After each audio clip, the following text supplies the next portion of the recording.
अर्थात महत्त्वाची बातमी आहे फुटीर खासदार संजय दिना पाटलाची। संजय दिना पाटलानं मुजोर आणि मगरुरीची भाषा वापरली। फुटल्यानंतर मिळालेली सुरक्षा पत्रकारांना शिव्या आणि धमक्या देण्यासाठी आहे का असा सवाल उपस्थित होतोय। हा खासदार आहे की खासदाराच्या वेशातला गुंड आहे? सत्तेत गेल्याच्या 48 तासात संजय पाटलानं दमदाटी सुरू केली। संजय पाटलावर कारवाई कधी केली जाणार असा प्रश्न उपस्थित होतोय। माज, अश्लीलता, शिवीगाळ आणि धमकी, तुम्ही उगाच माझ्या घालतात आहे। ही भाषा ऐकून हा माणूस खासदार आहे की गल्लीतला गावगुंड असा प्रश्न विचारला जाऊ लागलाय। बाजू कशाला घुसताय? अरे लिमिट आहे कुठल्या गोष्टीची? फुटीर खासदार संजय दिना पाटील यानं पत्रकारांना जीवे मारण्याची धमकी दिली, अश्लील भाषा वापरली आणि थेट पोलीस आयुक्तांना सुद्धा चॅलेंज दिलं। तुम्ही उगाच माझ्या घालतात आहे, रेकॉर्ड कर। इज्जत करतो, उगाच डोक्यात जाऊ नका। रेकॉर्ड करा, सांगा तिकडे कमिशनरकडे जाऊन कंप्लेंट करा। इज्जत करतोय, तुम्हाला सहन करतोय, खूप दिवस सहन केलं तुम्ही। ठाकरेंच्या शिवसेनेतनं फुटून शिंदेच्या शिवसेनेत गेलेल्या संजय दिना पाटलाला पोलिसांची सुरक्षा मिळाली। त्या सुरक्षेचा आणि सत्तेचा माज संजय दिना पाटलानं पत्रकारांवर दाखवला।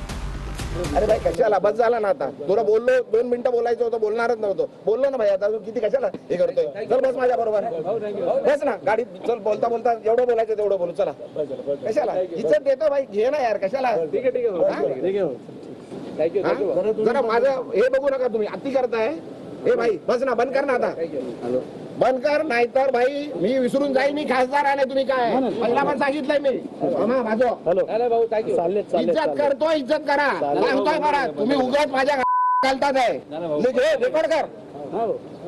इज्जत करतो, उगाच डोक्यात जाऊ नका,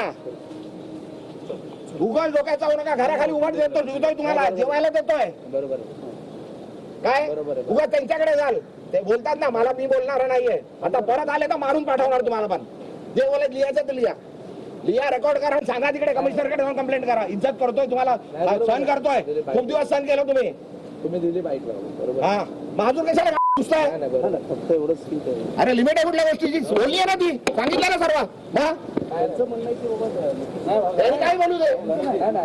अरे काय बोलू द्यायचं आणि येऊ नका माझ्याकडे, काय घ्यायला आला तर मारणार होता। तुम्ही दिली बरोबर, रेकॉर्ड करा आणि सांगा तुम्ही आता मला विचारायला आले तर मार खाणार। ईशान्य मुंबईचा खासदार असलेल्या संजय दिना पाटील याची प्रतिक्रिया घेण्यासाठी पत्रकार त्याच्या घराखाली गेले होते। संजय पाटील गाडीत बसत असताना पत्रकारांनी त्याला प्रश्न विचारले, पण राजूल पाटील यांच्यावरचा प्रश्न विचारल्यावर संजय दिना पाटलानं पत्रकारांना जीवे मारण्याची धमकी दिली। काय बोलू दे? अरे काय बोलू द्यायचं आणि येऊ नका माझ्याकडे, काय घ्यायला आला तर मारणार होता। तुम्ही दिली बरोबर, रेकॉर्ड करा आणि सांगा तुम्ही आता मला विचारायला आले तर मार खाणार। संजय दिना पाटील यानं याआधी सुद्धा खासदार संजय राऊतांच्या घरावर बॉम्ब टाकण्याची धमकी दिली होती। घरात घुसून मारेन अशीही धमकी दिली होती। पत्रकारांसमोर बंदूक दाखवण्याची ऍक्शन केली होती। आपल्या विरोधात आंदोलन करणाऱ्यांनी मेडिकल इन्शुरन्स आणि लाईफ इन्शुरन्स काढून ठेवावा असंही वक्तव्य केलं होतं। माझ्या नादाला लागला तर हॉस्पिटल किंवा स्मशानात जाल अशी धमकी सुद्धा दिली होती। संजय पाटलानं पत्रकारांना धमकी दिल्यानंतर मुख्यमंत्री आणि उपमुख्यमंत्री शिंदेंनी काय प्रतिक्रिया दिली आहे ती ऐका। नीच काय काय बोलतायत तेही आपण पाहिलेलं आहे। याचा राग संजय पाटील यांच्या मनामध्ये आहे। त्या पत्रकारांच्या बाबतीमध्ये त्यांच्या मनामध्ये कुठलाही राग नाही। मी प्रवासात असल्यामुळे मला याची काही कल्पना नाही। सगळी माहिती घेऊनच याच्यावर बोलणं योग्य होईल। मी पहिले माहिती घेतो काय घडलंय। संजय दिना पाटील याच्या वक्तव्याबद्दल संजय शिरसाठांनी माफी मागितली आहे, तर आमदार प्रकाश सुर्वेंनी मात्र संजय दिना पाटील याच्या वक्तव्यावर सारवासारव केली आहे। पत्रकारांना जर त्यांनी असं काही वेडवाकडं बोललं असेल तर मी त्यांच्यातर्फे माफी मागतो। दिना पाटील यांनाही आम्ही आमच्या पद्धतीने आम्ही बोलू त्यांना। सरकार म्हणून एकत्रितपणाने हे सरकार वागताना दिसत नाही आणि त्यामुळे मुख्यमंत्र्यांचा वचक जर त्यांनी वाढवला तरच सरकारची अशी लत्तर निघणं थोडंसं थांबेल. मला नाही वाटत संजय पाटील असे काय करतील. संजय पाटील हे चांगले सुसंस्कृत आणि सभ्य माणूस आहे. त्याच्या उभ्या आयुष्यात त्याच्यावर एक साधी एनसी सुद्धा नाही आहे. आम्ही त्यांना चांगले ओळखतो, आमचे चांगले मित्र आहेत.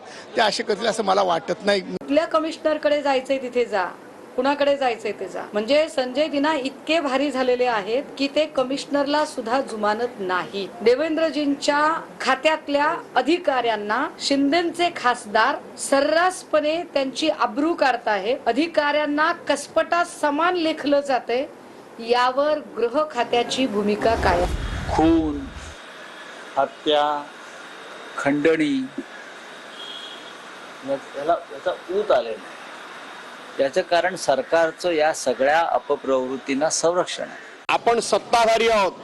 आपण कोणालाही काही केलं तरी आपलं कोणी काही वाकडं करू शकत नाही अशी सरकारबद्दलची ज्या वेळेला भावना होते त्याच वेळेला इथपर्यंत मजल झाली. निश्चितच हे चांगलं नाही आहे आणि त्याच्यासाठीच तर आम्ही दिलगिरी त्यांच्याकडून मी व्यक्त करतो. त्यांनी व्यक्त केली पाहिजे असं वाटतं का? त्यांना पण ते पण करेल, न करायला काय झालं. आणि पत्रकार काही त्यांचे दुश्मन आहे. बघा, महाराष्ट्रातलं जे काही संस्कृती होती ती संस्कृती लयास नेण्याचं काम महायुतीच्या सरकारने केलेलं आहे. आणि त्याचेच परिणाम आपण पाहतोय की पत्रकारासारख्या पवित्र काम करणाऱ्या व्यक्तींनाही सुद्धा एखादा लोकप्रतिनिधी त्यांच्या पक्षात आता गेलेले असल्यामुळे ते या पद्धतीचं बोलत असतील तर हे निषेधार्थ आहे. अशा पद्धतीची जर भाषा वापरत असेल तर पोलिसांची पण जबाबदारी. मला वाटतं ह्या सरकारने सगळी जबाबदारी सोडलेली आहे आणि मुख्यमंत्र्यांचे हात बांधलेले आहेत. या पद्धतीची कृती ही काही योग्य नाही.